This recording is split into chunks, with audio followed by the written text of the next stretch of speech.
Episode 56 BK. Perhaps Vermont has a primitive electrical grid and no solar, wind, or geothermal energy resources in the state. The solution is for Vermont to develop an electrical grid within the state and develop wind, solar, and geothermal energy sources within the state. Vermonters who can look no farther than the forest and the trees need to look down into the ground for geothermal energy, up to the skies for wind energy, and, not directly at the sun, but in the general direction of the sun using solar panel mirrors, for their future energy. This is the way of the future, and Vermont should not be left behind. Residents of Vermont should not be left shivering in the winter around inefficient wood stoves for home heating. In the 21st century, the vision of everyone heating homes with polluting residential wood burning seems doubly pathetic when it can be avoided using alternatives for home heating. The Vermont author states 38% of Vermont homes are heated in part or full with wood. Hopefully, for their health and the health of their near neighbors, 0% of Vermont homes will be heated with wood in the future. Hopefully, a cleaner environment was one of the original aims of Vermont's Affordable Heat Act. False economies. Some Vermonters, citing tradition or economy, may burn more firewood because of the Vermont Affordable Heat Act. S.5 is now cruising to legislative approval, without financial incentives for alternatives to wood burning. Incentives for changeouts of wood stoves for electric heat pumps are not included in this legislation. The intent of the bill seems to be to reduce pollution from home heating in Vermont, and incentives for electric heat pumps seem to be one way to do that. But if the power plants in Vermont continue to burn wood, the electric heat from even non-polluting residential heat pumps is ironically coming from a polluting biomass, wood, burning source, the wood-burning power plant.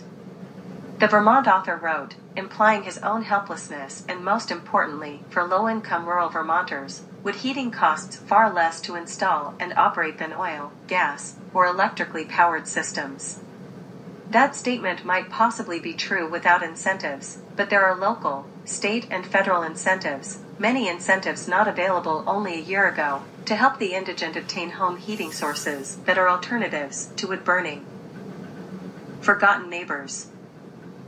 Residential wood burning doesn't just harm the health of the wood burners themselves.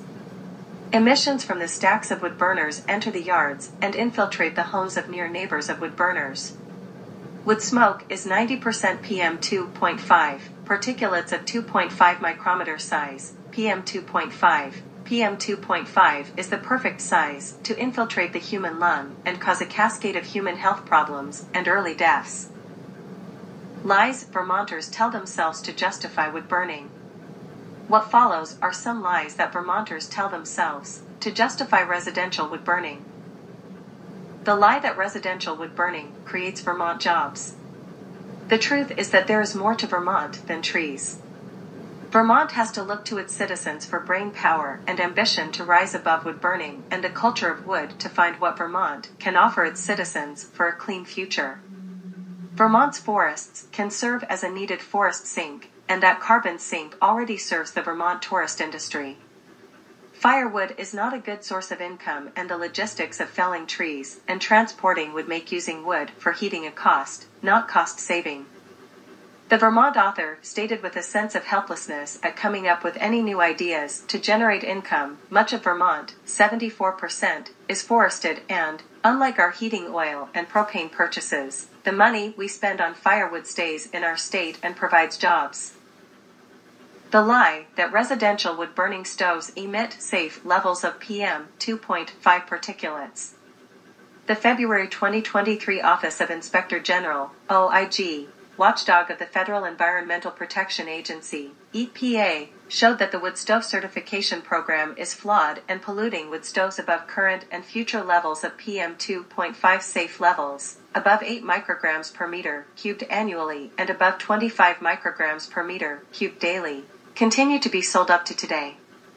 The Vermont author also stated, newer EPA-certified stoves produce less pollution, but, given a replacement cycle of about 20 years, their installation will take a long time to reduce wood's total carbon dioxide emissions. The lie that residential wood burning is inconsequential compared to industrial wood burning. Residential wood burning produces the same effects as industrial wood burning, except that wood burning occurs in hyperlocalized areas for residential wood burning, and occurs over larger areas for industrial wood burning. But stopping residential wood burning can give an environmentalist the satisfaction of knowing they are doing the right thing for the environment, rather than harming the environment. Their neighbors will thank them for also doing something that spares the neighbors some severe health problems. It is true that wood-burning power plants in Vermont remain a problem. The lie that wood burning is renewable. Wood burning is not renewable in any reliably measurable timespan. The Vermont author wrote, and as to renewability, a tree that is cut down can't capture carbon. Reforestation creates vulnerable monocultures of fast-growing trees. Writing in Yale Environment 360, an online magazine of the Yale School of the Environment, Fred Pierce explains that long-maturing natural forests will eventually store typically 40 times more carbon than a plantation harvested once a decade. And if insects don't kill them before they mature, the rows and rows of seedlings that pellet manufacturers plant over their clear cuts will never grow fast enough to keep up with the voracious appetite for natural resources that is the hallmark of our species. The lie of greenwashing biomass, wood burning, and residential wood burning. The Vermont author wrote research from other countries confirms the inconvenient truth that wood combustion releases large amounts of carbon dioxide, methane, and particulate pollution which accelerate global warming. A study in Finland confirmed that burning wood to heat homes is a source of climate-impacting emissions of carbon dioxide and is the least environmentally friendly solution. French research looked at different ways to meet the growing demand for wood. All outcomes reduce the ability of forests to absorb carbon dioxide. Other studies in Denmark and Australia show that burning wood accelerates climate change. According to a senior scientist with Natural Resources Defense Council's (NDRC's) Climate and Clean Energy Program at the smokestack, wood emits more carbon dioxide than coal for every unit of electricity produced. The Partnership for Policy Integrity, a U.S.-based group, finds that biomass, wood, power plants emit 150% more carbon dioxide than those burning coal. A documentary, Burned, Are Trees the New Coal?, illustrates the damage done by the biomass energy industry and how it is greenwashed. In 2018, the American Conservation Film Festival Committee awarded the film its Audience Choice Award, noting that it elicited a powerful and passionate response from our audience this year, with many saying they had no idea about this issue and its devastating impacts. Just as Texans, Saudis, and Russians love their oil and gas, and the Chinese and Indians won't let go of coal, we Vermonters are happily married to our firewood. The Vermont author ended his article by saying, "I say this as a wood burner myself, who will lay in another couple of quarts next winter, if, as projected, the ironically named Affordable Heat Act will increase the already shocking cost, currently around $4.50 per gallon, of fuel oil." Rozep has to conclude that this Vermont author is still part of the problem. The Vermont author recognizes the problem, but opts into continuing being part of the problem, for what he thinks are legitimate economic reasons, helpless to make any personal changes in his lifestyle. A Dirty Truth. Welcome to the Commons News and Views for Windham County, Vermont. Welcome to the Commons News and Views for Windham County, Vermont. Excerpts edited by Rozep for brevity and clarity.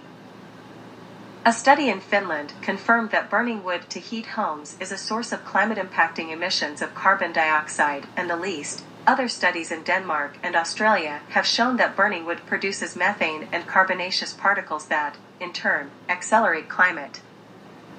Excerpts edited by Rozep for brevity and clarity. By discouraging the use of fuel oil and propane, the Affordable Heat Act might drive more Vermonters toward heating with wood, a consequence that could well accomplish the exact opposite of the proposed legislation's intended effect. Sadly, none of these facts will impede S.5's passage or Vermont's expanding subsidies of wood-burning appliances and power plants.